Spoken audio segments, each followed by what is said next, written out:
RJD और JDU का गठबंधन टूट गया है। मुख्यमंत्री नीतीश कुमार रविवार सुबह 10 बजे राज्यपाल को अपना इस्तीफा सौंपेंगे। साथ ही बीजेपी के समर्थन से नई सरकार बनाने का दावा भी पेश कर देंगे। गृह मंत्री अमित शाह भी शपथ समारोह में शामिल हो सकते हैं।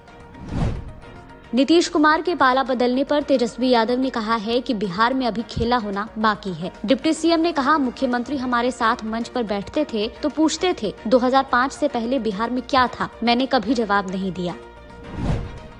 सियासी उठापटक के बीच बक्सर पहुंचे सीएम नीतीश कुमार केंद्रीय मंत्री अश्विनी चौबे के साथ पूजा पाठ करते नजर आए। ब्रह्मेश्वर नाथ मंदिर में एक साथ दोनों ने करीब 20 मिनट बिताए। इस दौरान चौबे बोले, वही सोई जो राम रची राखा। कांग्रेस अध्यक्ष ने सीएम नीतीश कुमार को फोन किया, लेकिन उन्होंने बात करने से इनकार कर दिया। ये जानकारी कांग्रेस महासचिव जयराम रमेश ने दिया है। उन्होंने कहा, मल्लिकार्जुन खड़गे ने कई बार बात करने की कोशिश की, लेकिन हर बार यही बताया गया कि बिहार सीएम व्यस्त हैं। आरजेडी सुप्रीमो लालू यादव ने अपनी पार्टी के सभी मंत्रियों को निर्देश दिया है कि वो किसी भी परिस्थिति में इस्तीफा न दें। उन्होंने सभी विधायकों को पटना में रहने का आदेश दिया है। तेजस्वी आवास पर हुई पार्टी विधायकों की बैठक में लालू ने ये बातें कही। सहायक लोको पायलट भर्ती परीक्षा की सीटें बढ़ाने की मांग को लेकर छात्रों ने पटना में रेलवे ट्रैक जाम कर दिया। इस दौरान पुलिस पर भी पथराव किया गया। पुलिस ने कई प्रदर्शनकारियों को हिरासत में ले लिया है। छात्र एग्जाम कैलेंडर जारी करने की भी मांग कर रहे हैं। छपरा में सोशल मीडिया पर भड़काऊ पोस्ट शेयर करने के मामले में 2 गुट आमने सामने आ गए। जमकर मारपीट हुई। पुलिस ने धार्मिक उन्माद फैलाने के आरोप में 5 लोगों को गिरफ्तार किया है। लैंड फॉर जॉब मामले में दिल्ली की राउज एवेन्यू कोर्ट ने लालू यादव, राबड़ी देवी, मिसा भारती और हेमा भारती को समन जारी किया है। 9 फरवरी को पेश होने के लिए कहा गया है। अदालत ने व्यवसायी अमित कात्याल के लिए प्रोडक्शन वारंट भी जारी किया है, जो फिलहाल न्यायिक हिरासत में है। अगर हजार आदमी घुस गया, नीतीश कुमार सुरक्षित रह पाएंगे? नीतीश कुमार पर हमला हो सकता है, यह आशंका जताई है भागलपुर के जेडीयू विधायक गोपाल मंडल ने। उन्होंने कहा, हजारों लोग मिलकर सीएम पर हमला कर सकते हैं। मंडल ने मुख्यमंत्री आवास और राजभवन की सुरक्षा बढ़ाने की मांग की है। मौसम विभाग ने बिहार के 12 जिलों में कोल्ड वेव का अलर्ट जारी किया है। बर्फीली पछुआ हवा के चलते ठंड में लगातार बढ़ोतरी हो रही है। कई शहर घने कोहरे की चपेट में हैं। पिछले 24 घंटे के दौरान 3.6 डिग्री सेल्सियस के साथ मोतिहारी जिला सबसे ठंडा रहा। राजधानी पटना सहित प्रदेश के अधिकांश क्षेत्रों में शीत दिवस की स्थिति बनी हुई है। मुजफ्फरपुर, छपरा, दरभंगा, फारबिसगंज, मोतिहारी, गोपालगंज, सीवान, पूसा में भीषण शीत दिवस दर्ज किया गया। वहीं पूर्णिया, बक्सर, वैशाली, बांका, कैमूर और सहरसा जिले में कोल्ड डे के हालात रहे। मौसम विभाग से प्राप्त जानकारी के अनुसार पिछले 24 घंटों के दौरान बांका राज्य का सबसे ठंडा स्थान रहा, जहां का न्यूनतम तापमान 4.6 डिग्री सेल्सियस दर्ज किया गया। वहीं पटना का न्यूनतम तापमान 8.5 डिग्री सेल्सियस रिकॉर्ड किया गया। मौसम विज्ञान केंद्र पटना के वैज्ञानिक कमल सिंह गुप्ता ने बताया कि अगले 5 दिन तक अधिकतम और न्यूनतम तापमान में किसी विशेष परिवर्तन की संभावना नहीं है। बिहार में सत्तारूढ़ महागठबंधन में राजनीतिक अनिश्चितता के बीच विभिन्न दलों भारतीय जनता पार्टी, राष्ट्रीय जनता दल और जनता दल यूनाइटेड में मंथन का दौर जारी है।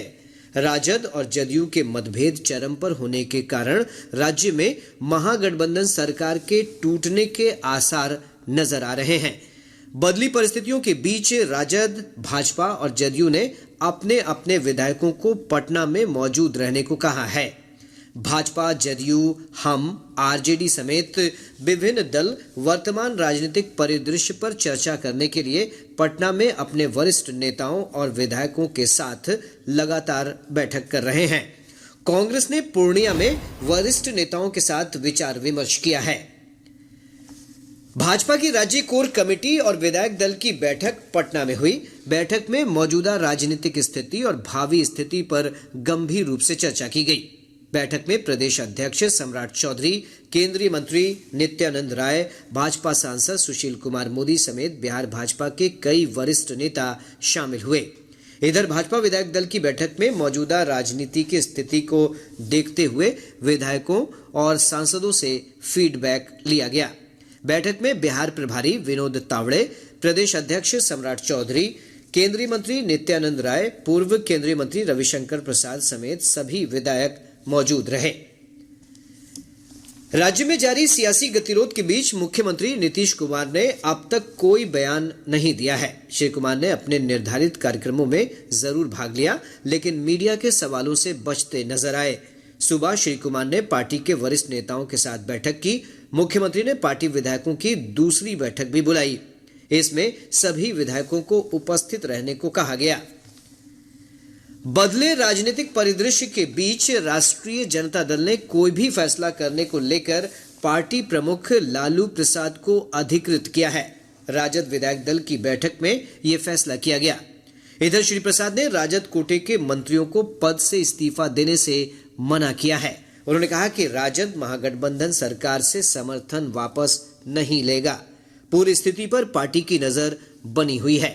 पार्टी के वरिष्ठ नेता और मुख्य सचेतक भाई वीरेंद्र ने बैठक के बाद मीडिया कर्मियों से बातचीत में कहा कि उनकी पार्टी में पूरी तरह एकजुटता है। इधर हिंदुस्तानी अवाम मोर्चा ने भी मौजूदा राजनीतिक हालात को लेकर बैठक की। पार्टी के राष्ट्रीय अध्यक्ष संतोष कुमार सुमन ने कहा कि उनकी पार्टी राजद के नेतृत्व वाले खेमे में नहीं जाएगी, वे एनडीए में बने रहेंगे। राज्य में बदलते राजनीतिक घटनाक्रमों के बीच लोक जनशक्ति पार्टी रामविलास के अध्यक्ष चिराग पासवान ने आज नई दिल्ली में भाजपा के वरिष्ठ नेता और गृह मंत्री अमित शाह से मुलाकात की। इस दौरान भाजपा अध्यक्ष जेपी नड्डा भी उपस्थित थे। भाजपा के शीर्ष नेतृत्व ने आगामी लोकसभा चुनाव के मद्देनजर बिहार में नए चुनाव प्रभारी की नियुक्ति की है। विनोद तावड़े को राज्य का चुनाव प्रभारी और सांसद दीपक प्रकाश को सह प्रभारी नियुक्त किया गया है। भारतीय जनता पार्टी ने आज विभिन्न राज्यों और केंद्र शासित प्रदेशों के लिए चुनाव प्रभारी और सह प्रभारियों की सूची जारी की है।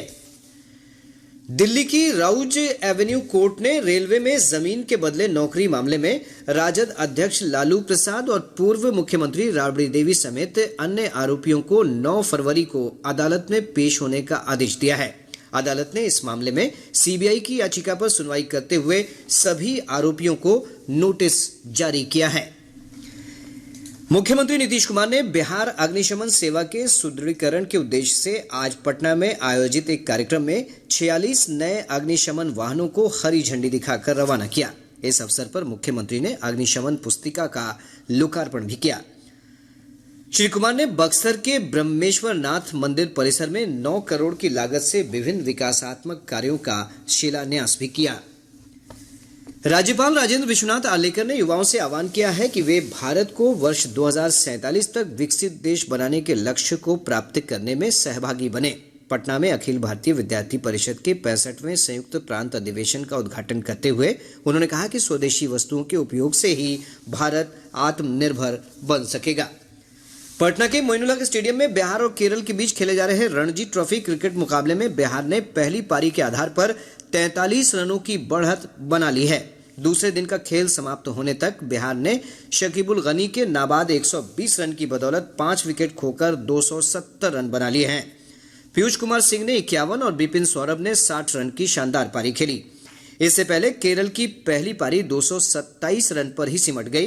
बिहार की ओर से हिमांशु सिंह ने सबसे अधिक 4 विकेट लिए। कांग्रेस अध्यक्ष मल्लिकार्जुन खड़गे का बयान आया है। खड़गे ने कहा कि मुझे जेडीयू के इंडिया गठबंधन से बाहर निकलने की कोई जानकारी नहीं है। नीतीश के मन में क्या है ये स्पष्ट नहीं है। मैं कल देहरादून जा रहा हूँ, फिर दिल्ली जाऊँगा और फिर पूरी जानकारी लूँगा। बीजेपी नेता और केंद्रीय मंत्री प्रहलाद जोशी ने कांग्रेस और आरजेडी पर निशाना साधा है और कहा कि इन्हें जनता की समस्याओं से, कठिनाइयों से कोई लेना देना नहीं है। नीतीश कुमार इनसे दुखी हैं। वहीं इस बीच लोक जनशक्ति पार्टी रामविलास गुट के राष्ट्रीय अध्यक्ष चिराग पासवान ने दिल्ली में गृह मंत्री अमित शाह से मुलाकात की। चिराग ने कहा कि हमारे पास बहुत सारे कंसर्न्स थे जिसको लेकर हम आज अमित शाह से मिले। करीब आधे घंटे तक की बातचीत हुई है। यूपी में समाजवादी पार्टी और कांग्रेस की डील फिक्स हो गई है। अखिलेश यादव ने सोशल मीडिया प्लेटफॉर्म एक्स पर बताया कि आने वाले लोकसभा चुनावों में कांग्रेस 11 सीटों पर लड़ेगी। हालांकि इस पर कांग्रेस के प्रदेश अध्यक्ष अजय राय ने कहा कि जो मेरी जानकारी में है कि अभी बातचीत चल रही है, अभी कुछ फाइनल नहीं हुआ है।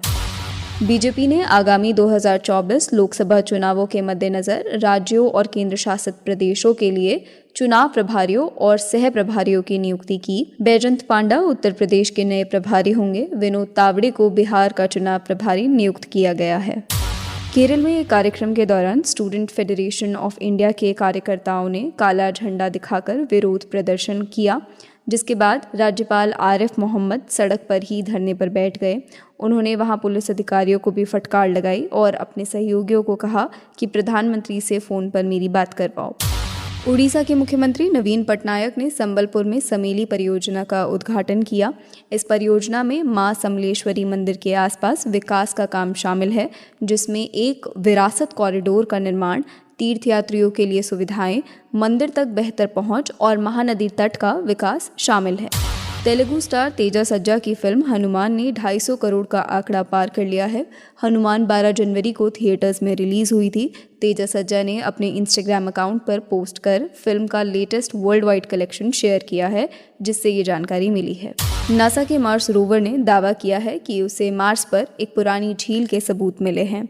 रोवर परसिवरेंस को एक पुरानी झील के सेडिमेंट्स के निशान मिले हैं, जो कभी मंगल ग्रह पर जेरोजो क्रेटर नामक एक विशाल बेसिन को भरती थी।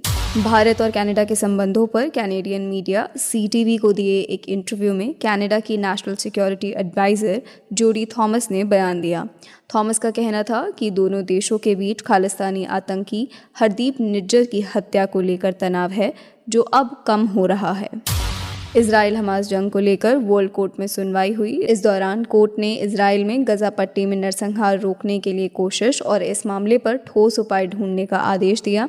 इसके लिए इजराइल को 1 महीने का समय दिया गया है। अब इस फैसले पर इजराइल के प्रधानमंत्री बेंजामिन नेतन्याहू ने प्रतिक्रिया दी है। उन्होंने कहा कि इजराइल अपनी सुरक्षा के लिए हर संभव कदम उठाना जारी रखेगा।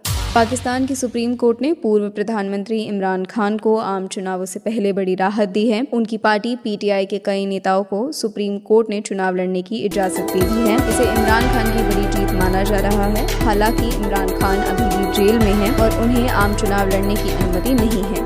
पाकिस्तान में अगले महीने 8 फरवरी को आम चुनाव होने हैं।